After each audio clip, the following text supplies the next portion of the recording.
Hello, everyone. Welcome back to another edition of StarSound Speaks. This is your host, Irlianna Samsara of StarSound Astrology. And I'm so excited because Jeffrey Wolfe Green is, well, he is with us. Jeffrey Wolfe Green is with us in spirit. But Ari, it's funny how I just said that. Ari Moshe Wolfe has returned. Yay. Here's part 2 of the outrageous deep conversation we had last month on Pluto's ingress into the sign of Aquarius, which of course is coming up March 23rd. It's a major, major change. As we know, Pluto it's an entire generation of people. It's going to be there for 20 years. We're going to have this is part 2 of that conversation. And it's just interesting because I always pray before I start a podcast. And so I said out loud, like we call in Jeffrey Wolfe Green. And so I get right now, like I'm choking up because that's my sign that my ancestors and my loved ones are with me. When I call her my mother, it's like, right. And so I'm feeling a little emotional right now, but thank you, Jeffrey.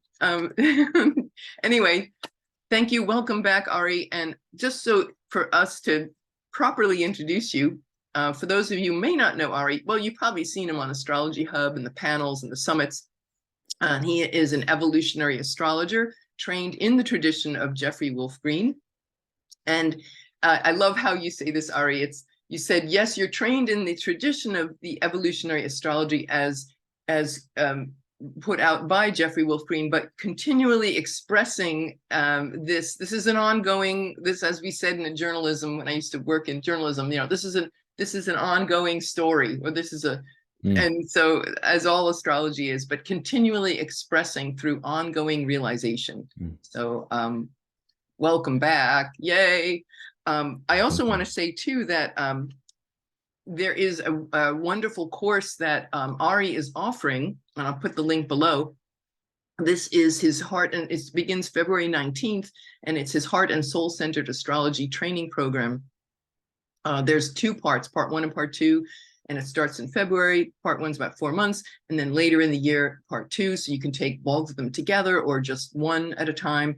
But this is, just as you can imagine, an amazing introduction and an immersion into the principles of evolutionary astrology. So if you're interested in that, you can click on that link below. I do, full disclosure, there is a small, if you do use that link and you do register and use that link, I get a small commission that keeps the lights on and supports the channel. So we're always grateful. And prayers too, contribute via prayer. That's always nice too. So anyway, having said that, let's get into Pluto and Aquarius. I have a few.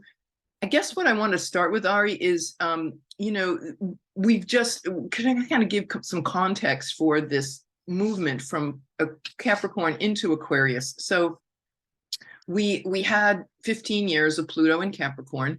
And just to say, in terms of the evolutionary astrology perspective, what does that signify as Pluto changes from the evolutionary message for Pluto and out as it rolls in Capricorn, as it rolls into Aquarius? So could you give us some insight about that? Absolutely. So let me speak about this in 2 ways.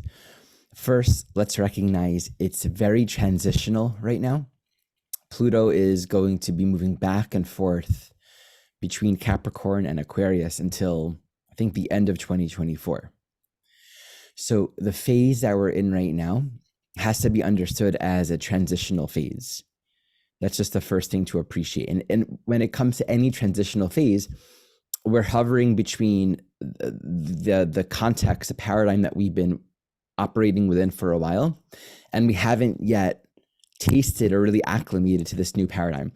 So there's always some level of, anytime Pluto makes a shift like that, be it moving signs or in your own chart, moving houses, right, or moving towards a planet or moving beyond a planet, any kind of shift from one state to another brings some level of insecurity because we're moving into a new phase of life experience. And Pluto is about evolutionary necessity. We have to evolve, which means we're going to have to face content that we haven't touched yet.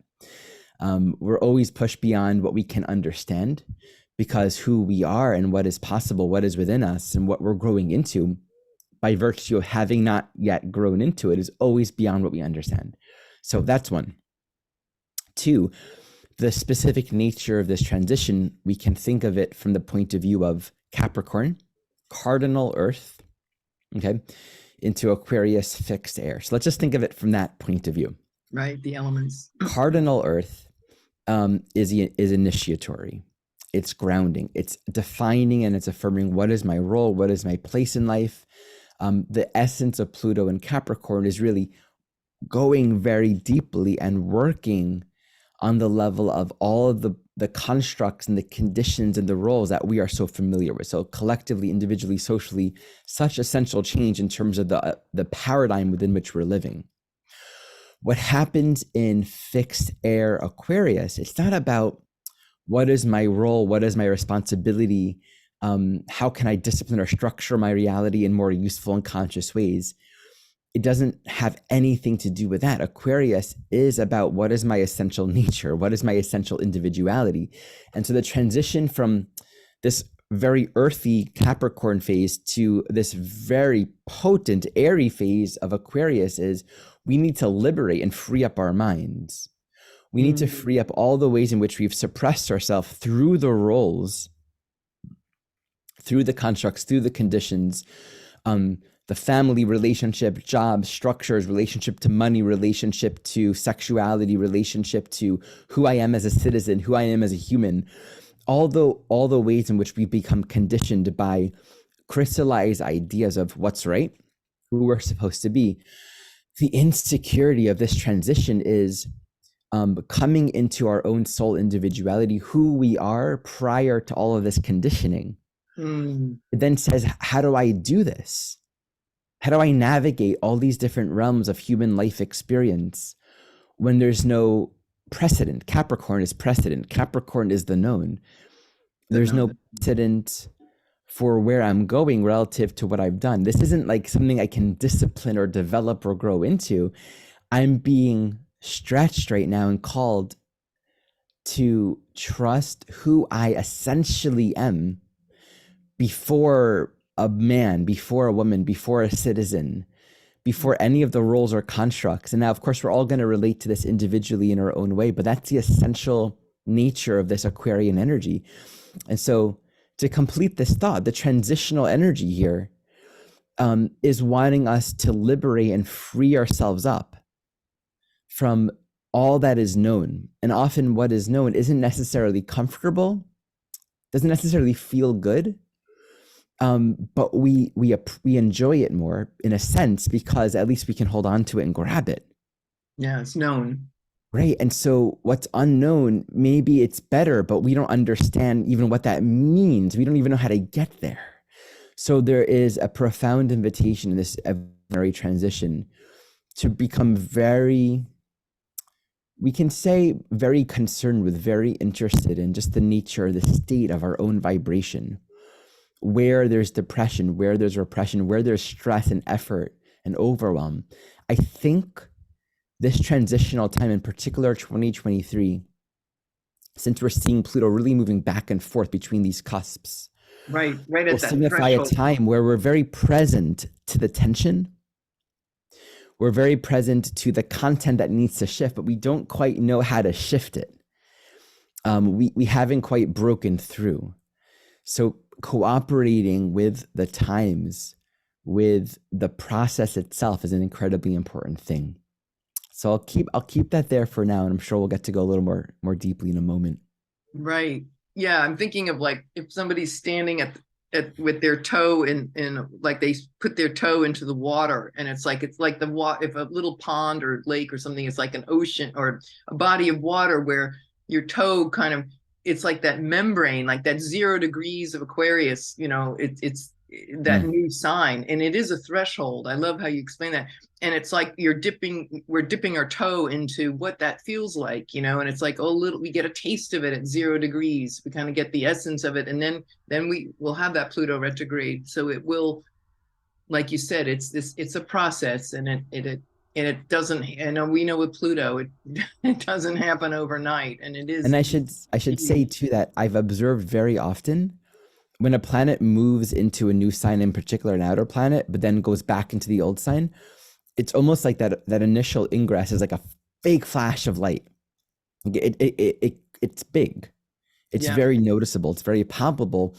It really brings a lot up, and then you go backwards into Capricorn, right? It's like, okay, here's all this exciting new movement and development and growth and edges of security and fundamental change, and you're not there yet. It's like, and it's gonna be a while until this can really stabilize. Right. Where we're fully out. And like you said, it's not till 2024 where we're fully finished with Capricorn and completely immersed in the Aquarian paradigm. Well, so, the other thing I wanted to mention was the opportunity. There's that. And then we've got the nodes, which of course are going to shift into Aries Libra later, July 17th of 2023. But Pluto is going to square the nodes in both signs, in Capricorn, and also when it goes into when it goes into Aquarius, and it's going to square the nodes. And I actually have exact dates for everybody, to take a note of for this, but it's going to come within 3 degrees of the nodes, May 9th to June 10th, roughly, with Pluto and Aquarius within 3 degrees. And then July 17th to August 3rd, Pluto is going to be at 29 degrees of Capricorn. It'll be retrograde. And then it'll be squaring the nodes in Aries Libra that have just transitioned in. And then July 21, 22, that's a real, totally want to ask you about what is the evolutionary potential for this, where Pluto squares the nodes, and it's specifically to these signs and degrees. July 21st to 22nd, Pluto is going to be in a Grand Cardinal Square with the Aries Libra nodes and the Sun in Cancer, 29 degrees. That's the anaretic or karmic degree. So that, to me, I'm just getting chills just saying it, So if you could expound on that. Absolutely. And what are we engaging with evolutionarily with this particular transit? And I'll just sort of put in there that Sun square to the nodes is the midpoint between the 2 eclipses of 2023. And those 2 eclipses will also be very important because both of those eclipses will be within the vicinity of Pluto. And even one of them will be in the vicinity of Jupiter as well. So there's just you could actually think of it, these are the cardinal points, even moving into 2024 in the very, towards the beginning of that year. These cardinal points, those 2 eclipses, and then in the midpoint was it in July with the Sun in Cancer. So let's tune into this. Anytime there's a very strong interface with the nodes, we're looking at an evolutionary process that includes bringing forth content from the past that is ripe now. It's either fruitive dynamics that are ready to be harvested and integrated, or unresolved pieces that need to be played out right now and released. North Node, evolutionary direction, where the evolutionary journey is taking us, where we can make choices to grow and evolve. A planet squaring that is really going to bring up this tension. This is an important evolutionary gate. Okay. Pluto squaring the nodes in the Aries Libra axis is at 29 degrees. I mean, it's just so profound. It's one of the most heightened evolutionary signatures. So at the core, it says, let's say this, the cardinal axis in general, all of them, Aries, Libra, and then we'll say Capricorn, leave Cancer out for now, says, what am I doing, right? What are my roles? What am I agreeing to? What am I committing to? What are my responsibilities? What's my purpose? How am I integrating my life with other people? What are our agreements? What are the expectations? We all have relationships with all kinds of people, family, intimate, business. We all have an individual will, an individual sense of purpose where we're called to make decisions and do things according to a personal sense of soul unfolding. We all have a life and an inner purpose that we're needing to activate and actualize according to our own choice making, Aries. And we make decisions, we discipline ourselves, we consciously, with agency, make agreements and crystallize patterns and habits and agreements in life so that our relationships, our own personal participation in life can all be in resonance and alignment with where we really want to go long term. This highlights what's not working. This highlights where have we crystallized ourselves. And there are two ways to think of this. Where have we crystallized ourselves in agreements, decisions, constructs that are actually entangling and entrapping our own agency and freedom? Because one, we're liked and we're approved. We feel accepted, or it works, it's functional. We don't want to shake up the status quo. We have the status, the money, the husband, the wife, all the things that work. But then underneath it, and this is the Cancer polarity, how do we feel, right? And this is why that Cancer Sun square is going to be so powerful, because it's really going to be highlighting that Sun purpose in Cancer, which is like, are you feeling good? Is this nourishing for you? Is it feeding your soul? Sun in the Cancer opposite Pluto asks us to feed our soul. And it really goes to the depth. And it just says, Capricorn can get lost in empty materialism. Yes. It could be, I've made my financial goals. I've made I got all the things that I wanted, or I got the stickers, but like, are you really evolving? Is this really defining who you are? Are you really happy? Yeah. Does this really give you comfort? Yeah, exactly. And I think these signatures say, can you really rest in your life as you've made it? What are you sacrificing? What are you giving up to have all the things that you've valued? And I think, this is why Capricorn Saturn is associated with the devil. Because the devil archetype in the tarot, it promises all kinds of great seeming things, but we always have to we have to give our soul up in some way. We have to give something up in order to get this materialism. Right, the cost. We've all kind of made that agreement on some level. We could even say in the broadest sense that just the way society is structured, it values and celebrates, and it almost seems like it requires us to give our soul up in some way in order to participate in society as it is. And it's a very complex topic, actually, living in the world as it is and finding our own ethics, finding our own alignment, not sacrificing our own deeper values. So that's one level. It could be pointing to that, where there's a sense of we need to be willing to break the crystallized molds that can feel very pressuring.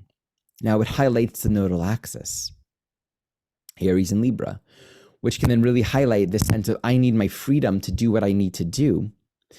But then I have these agreements and these expectations and these constructs and these roles and these whatever. And so navigating between that without going too far in either extreme. The transiting North Node will be in Aries, actually, right? So this really emphasizes at this time, and this is going to be interesting because around that time, we're going to have Venus, the ruler of the South Node in Libra, moving retrograde in Leo.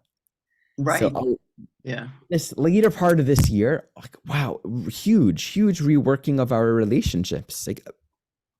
Like one of the most reworking-esque kind of transits I've ever seen in a while, with the combination of this Libra South Node squared by Pluto and this Venus retrograde cycle.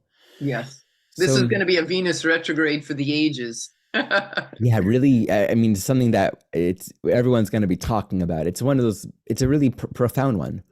And in fact, it's interesting because we're approaching the opposition in the next month, right? From the time of this recording in January, we're moving to the opposition of when the sun will be in Cancer. So many of the themes emerging right now.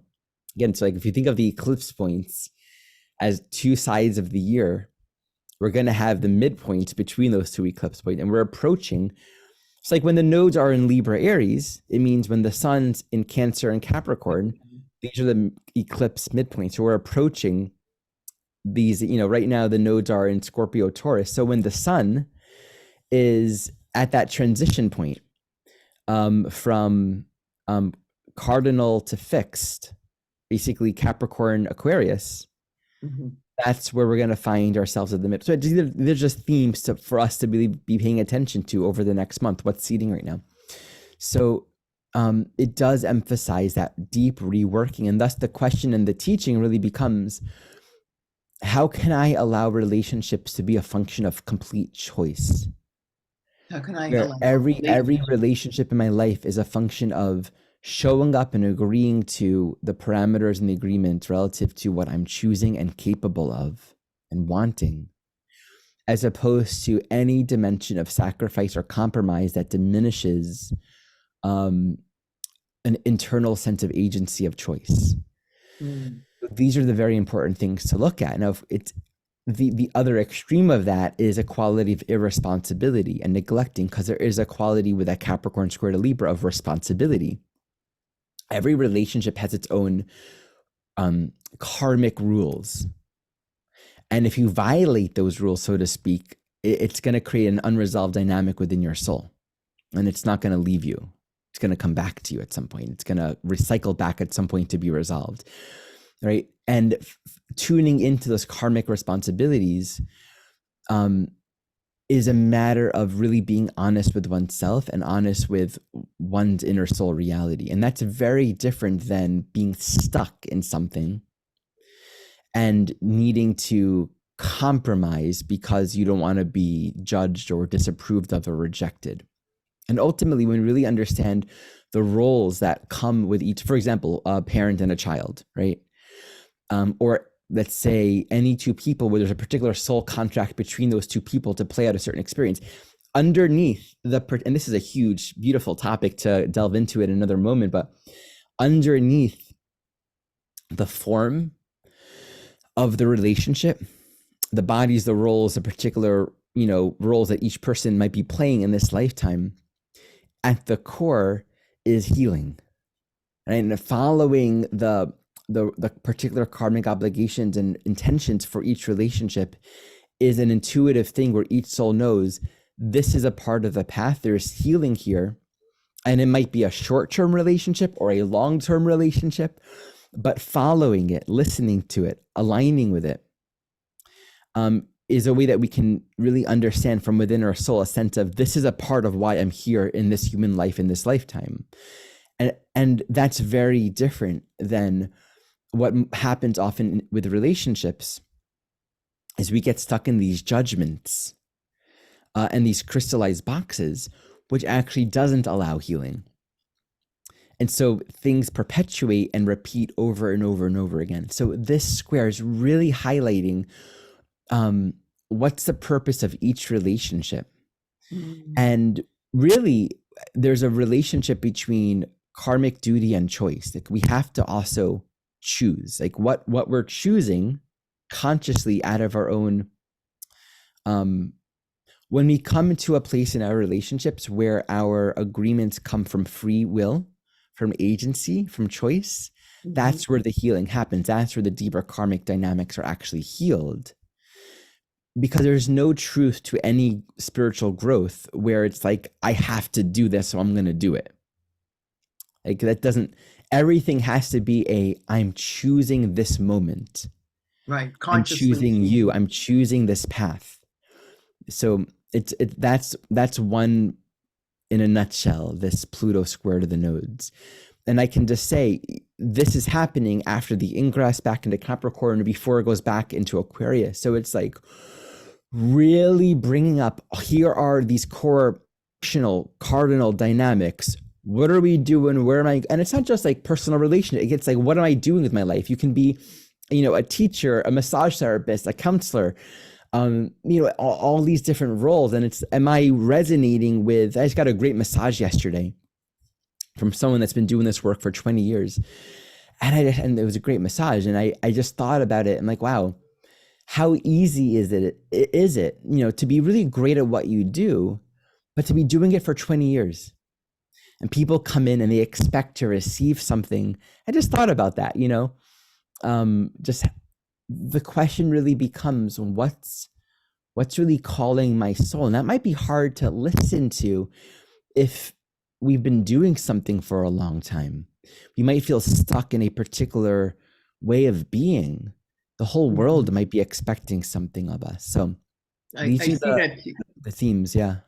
Yeah. Also, what comes up for me when you say that is there with coming out of the pandemic and all these people working from home and having to make these critical choices where, when I think about Capricorn, authorities, bosses, corporate culture, how that is all coming up and being transformed because people don't want to go back to an office culture. So there's this vast paradigm shift about like how we work, and somebody like a parent that wants to be home with their children and they're able to work in their career, but why do I have to go to an office? I need to take care of my children, or I want to work from home, so I can see where that's playing out. And that, as we know, that has been playing out for a few years now. And so, this is it, the image I just flashed on was, in the scenes in the old Western, like John Wayne walking down the street in the Western town, and it's like, what's it going to be? And the showdown at high noon, like here comes high noon for these deep soul conversations. Here it comes, this, especially in late May, late summer, and then into the July, and that July 21st, 22nd, hugely powerful. This is the words I'm hearing is paramount importance. We all, it's time to really pay attention to that.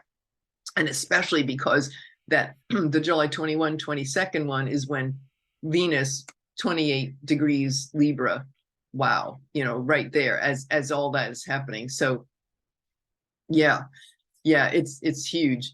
I also just wanted to moving into this book, which I absolutely love, my Jeffrey Wolfe Green book, A Pluto Evolutionary Journey of the Soul, is just so incredibly deep.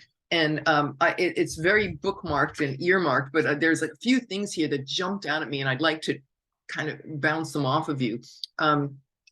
These on this page 207, Jeffrey talks about, and this is following what you just said about these choices and conscious choices that we are being called to ask, especially this year at these particular times, very loudly. But he says we must learn to take charge of our own destiny by translating ideas into action, minimize security needs and patterns of depending on others to tell us it's okay to do what we want to do. So we don't need permission. Don't wait till everyone acts first. These are his words from the book. Don't wait for others to support our ideas regarding strategies for ourselves and others. Those of us who have been repelled by others or society, who have been forced to stand on the sidelines, very Aquarian, must learn to develop their own individual purpose and link it to a socially relevant need. We cannot remain standing on the sidelines. The power to act as instruments of innovative and creative change in whatever area of life they choose. As I'm saying, that's for the Pluto and Aquarius section, correct? I'm sorry? That's Pluto and Aquarius, right? Yeah, Pluto and Aquarius. Yeah. Those are just those. Wow, we don't need permission. We have this, our souls calling us, and it's we don't need, we don't need to have permission. And that's huge. And it's time huge. To be in action, like the cardinal signs. It's action. It's time to move. It's time to change. Wow.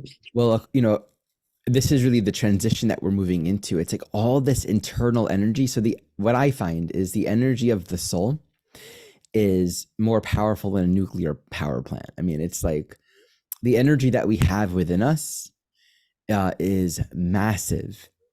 And yet we tend to not feel the availability of that energy. It tends to feel dormant, right? Where most of us are not accessing this infinite power. These are helpful words to speak. So, something that I've experienced at different moments along the journey is just becoming available to this source of, I'm not sure what the right word for it would be, because power can be misunderstood, but it is it's an energy that's absolutely inexhaustible. And most of us are absolutely terrified of touching that. And my experience is oftentimes it's arisen and it's been very short-lived, or different dynamics come up and it's like it seems like it goes away and it's suppressed, and we come back to like the status quo, right, place again. The greater potential of Pluto and Aquarius is the releasing, the freeing up of this profound energy That is our birthright. It's something that we all have at the core of our own being. And all of our fear and judgment and suppression really keeps it at bay. And what he was just speaking about, the freedom to make our own choices, not looking for other people to join us or just following the beat Or of our own validated. drum. Right. And that can be one of the scariest things with Pluto and Aquarius. It's not just, I don't know anyone else doing or going where I'm going. It's just that I don't know myself going or doing. It's like, I've never done this before. The essence of it, if you think about it, not about other people, if you just kind of strip it down to, I've never been here before.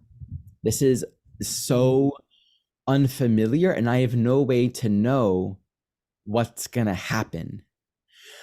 I have no security to rest upon. And so my security has to be in the present moment in being alive. Yes. And I'm risking everything. I'm not holding on to anything. Everything that I've known, all the safety nets, gone.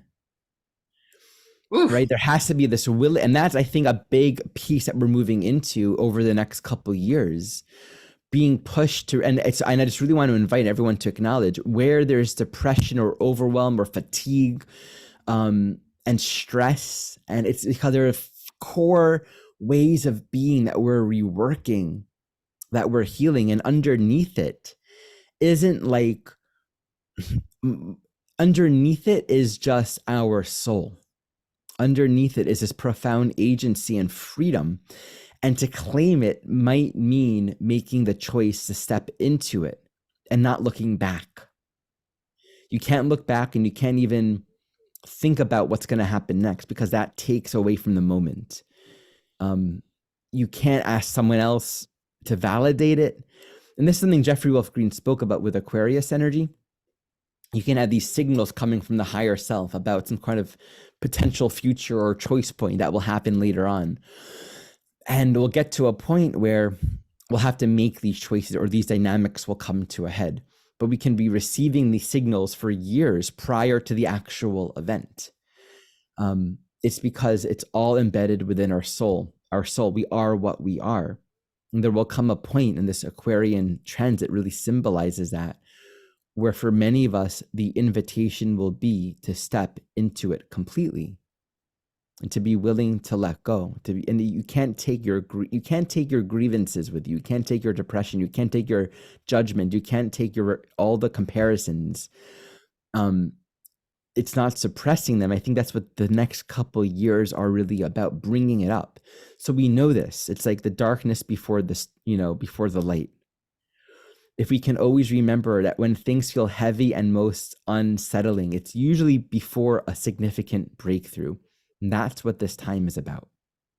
Right. And if it's feeling heavy and in a pressure cooker, it's okay. That's the process. That's how it starts. That's how it begins. I think about when Eckhart Tolle, like when he reached, which you want to call it enlightenment, he was at this point of, he wanted to kill himself and he was suicidal. But he was an accomplished, he had gone to like the London School of Economics and he had all the Capricornian things, right? And then there came that point and he said, I cannot go on like this. But it was, that transformation was preceded by an enormous amount of pain and suffering. So if we can perhaps see and be here for each other in Aquarian energy, right? Connecting with others in community and being there for each other to listen, I would say, to listen to each other's dream. And it's not like we need to validate it, but we can affirm and celebrate a person's choice. Yeah, absolutely. That's the beauty of Aquarius. If we can just recognize that we're all in this together and your actualization is not happening in a vat, it's interconnected with my own. Right. And just being able to celebrate and appreciate our freedom. And so the Capricorn issue before we get into Aquarius is like, let us not keep each other in jail. Let's really look at our judgments, our fear, our repression, do the work to clear that, to heal that, and see what's on the other end when we're not bound by all that dense energy. Yeah. Wow. Well, this is huge. Yeah, it's a potent year. It really is. And you know, Yeah. and everyone that I'm working, I mean, it's like I'm seeing this in my own life as well. Just the pattern is, it's like the simultaneity of deep spiritual realizations with periods of facing really uncomfortable stuff. Yes.